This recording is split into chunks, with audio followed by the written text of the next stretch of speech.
Nous vous en parlons régulièrement dans nos éditions La salle de consommation à moindre risque, où les usagers peuvent consommer de la drogue dans de bonnes conditions sanitaires. Strasbourg est pionnière en la matière et elle pousse un peu plus l'expérimentation en inaugurant aujourd'hui des hébergements pour les usagers. Reportage Isabelle Michel, Thierry Citer.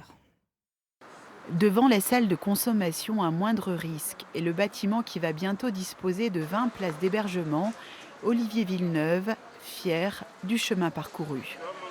J'étais toxicomane depuis plus de 10 ans et j'ai vécu dehors.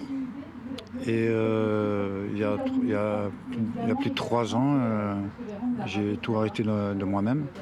Vivre dehors tout en étant dépendant, c'est un défi quotidien. La ville de Strasbourg a décidé d'y répondre en créant une offre d'hébergement. 10 chambres sont déjà prêtes, il y en aura bientôt 10 de plus. Dans les hébergements d'urgence, en France, dans le règlement intérieur, on dit vous ne pouvez pas consommer de la drogue dans ce lieu, ce qui est normal, puisque en France, la consommation est interdite.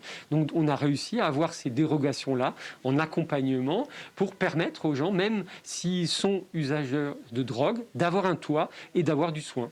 C'est du coup des personnes qu'on connaît déjà sur la salle de consommation à moindre risque, qui présentent une problématique de santé et qui, du fait de leur vie à la rue ou dans des conditions d'habitation indignes, ne peuvent pas améliorer leur état de santé. Et du coup, on leur propose un temps de pause, vraiment un tremplin pour accéder à des soins. Le projet a coûté 1,3 million d'euros, financé par la ville, l'Agence régionale de santé, l'hôpital de Strasbourg et l'association ITAC. Ici, les animaux de compagnie sont même acceptés, ce qui est très rarement le cas. Pour l'instant, on a un chien sur les premiers arrivants, un chien qui est d'ailleurs très très calme. Et ça fait partie des modes de vie, ça fait partie surtout de notre idée, de notre philosophie de travail. On s'adapte encore une fois à la pratique des personnes. Et c'est que comme ça qu'on arrive à les accompagner souvent vers le soin ou vers autre chose. Depuis 2016, date d'ouverture de cette salle de consommation à moindre risque, 500 toxicomanes viennent ici chaque année.